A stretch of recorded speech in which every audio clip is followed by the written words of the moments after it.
Have you ever woken up with a strange sense of unease?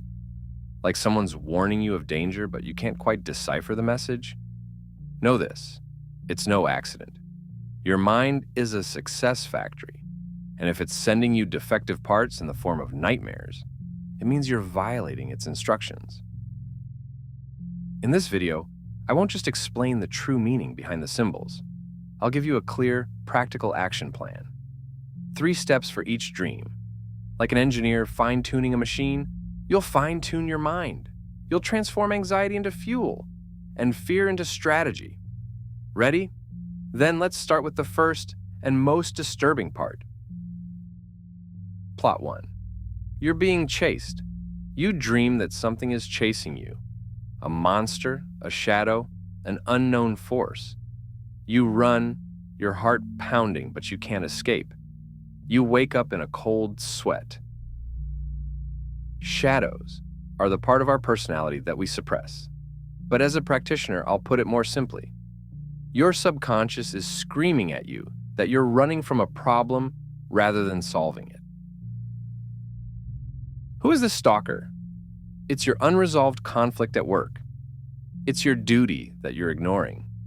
It's a difficult conversation you've been putting off. You're trying to forget about it, to push it deep down. But your supermind hasn't forgotten.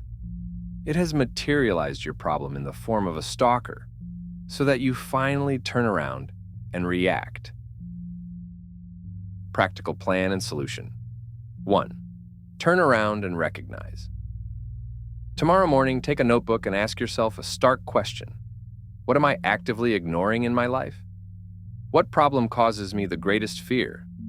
Write it down. Give the stalker a name. Fear of a name dies. 2. Use autosuggestion. Before bed in a relaxed state, clearly state to yourself, I am not a runner. I am a problem solver. Tomorrow I will take the first step to eliminate it. You are programming your subconscious to take action. 3. Make a controlled accretion. Take one small yet concrete step toward your problem. Write one letter. Plan a conversation. Call the bank. You don't have to solve everything in a day. You must prove to your mind that you are no longer running. Remember, a successful person doesn't run from a storm. He builds a windmill and harnesses its power. Story 2. Failing the exam. You're a student again. You walk into the classroom and realize the exam is today, but you haven't opened your notes. Or you open your exam paper and see questions in an unknown language. A feeling of shame, panic, and utter incompetence. Your mind is signaling a deep fear of not being good enough for the role you've taken on. You're afraid of failure. You're afraid of a public test of your skills. You're not a student. But perhaps you're a budding entrepreneur, dreading a pitch to investors. You're a blogger dreading the release of a new video and the haters' reaction. You're a specialist who's been promoted and now fears being seen as an imposter. Your dream is the cry of your low self-esteem. Practical plan. 1. Knowledge inventory. Stop generalizing. Make a detailed list of your skills, achievements, and knowledge related to your fear zone. You're not a complete ignoramus. You know A, B, and C, and are currently teaching D. This objective picture shatters the illusion of incompetence. 2. Create a mental rehearsal. Close your eyes and imagine your test, that presentation, meeting, project launch. But imagine not failure, but perfect success. In detail. How confidently you speak, how your audience nods, how easily you answer questions. Your brain doesn't distinguish between vivid imagination and real experience. You're creating new neural pathways for success. 3. Find a specialized lesson. Instead of panicking, spend 30 minutes a day studying the specific topic you're feeling unsure about. One specific method, one formula, one technique. This will give you a sense of control and truly improve your competence. And finally, the third most bizarre and frightening dream. Your teeth are loose, crumbling, or falling out in your mouth, sometimes without pain, sometimes with a feeling of horror and helplessness. Teeth are a symbol of vitality, aggression, as they are the instrument of the bite, and appearance. I interpret this from a purely practical perspective. It is a sign of loss of control and personal power. You feel like you are losing your grip on some area of your life. Teeth are our tools for chewing ideas, solutions, and problems.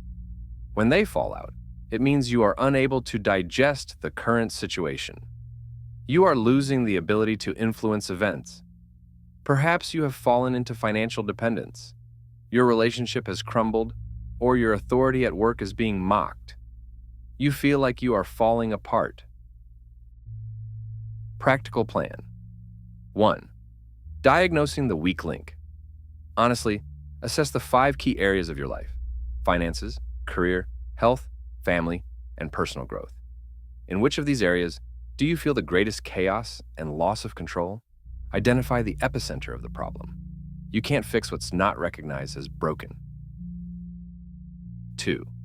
Restore the base. In the area where you've lost control, start with the smallest yet absolutely manageable action. Organize your budget on one page. Do morning exercises. Organize your desk. These small victories signal to your mind, I'm back in control. Control is returning to me. 3. Create a circle of like-minded people. You can't control everything alone. One of my key principles is the symbol of brains. Find a person or group you trust and discuss your problem. The collective wisdom will find a solution where your individual wisdom is blinded by fear. Asking for help isn't weakness, it's strategic wisdom.